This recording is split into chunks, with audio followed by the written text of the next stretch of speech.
This LOS is contrast the use of inflation, interest rate, and exchange rate targeting by central banks.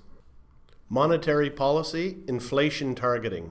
Over the 1990s, a consensus began to build among both central bankers and politicians that the best way to control inflation and thereby maintain price stability was to target a certain level of inflation and to ensure that this target was met by monitoring a wide range of monetary, financial, and real economic variables.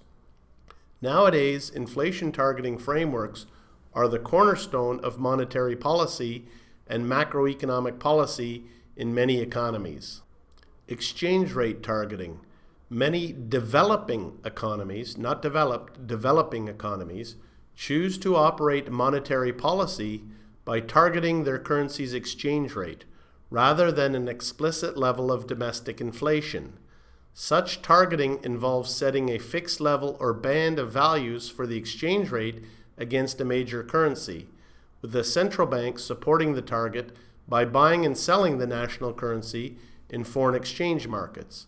When the central bank or monetary authority chooses to target an exchange rate, interest rates and conditions in the domestic economy must adapt to accommodate this target, and domestic interest rates and money supply can become more volatile. So we'll do two quick practice questions to finish this LOS.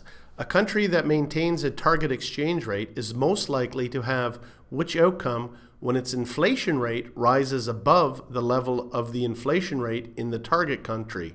A, an increase in short-term interest rates, B, an increase in the domestic money supply, or C, an increase in its foreign currency reserve? That's a good question. A is correct. Interest rates are expected to rise to protect the exchange rate target. So a country that maintains a target exchange rate most likely to have which outcome when its inflation rate rises above the level of inflation rate in the target country? Well, if inflation is rising, you're going to increase the interest rates to try to slow it down a bit. So A is correct, increase in short-term interest rates. One last practice question to finish this LOS. A prolonged period of an official interest rate of 0 without an increase in economic growth most likely suggests A, quantitative easing must be limited to be successful, B, there may be limits to the effectiveness of monetary policy, or C, targeting reserve levels is more important than targeting interest rates. Okay, I like that question, a little bit tricky to end on. So a prolonged period of an official interest rate of 0 without an increase in economic growth would most likely suggest B, that there may be limits to the effectiveness of monetary policy. So a central bank would decrease an official interest rate to stimulate the economy.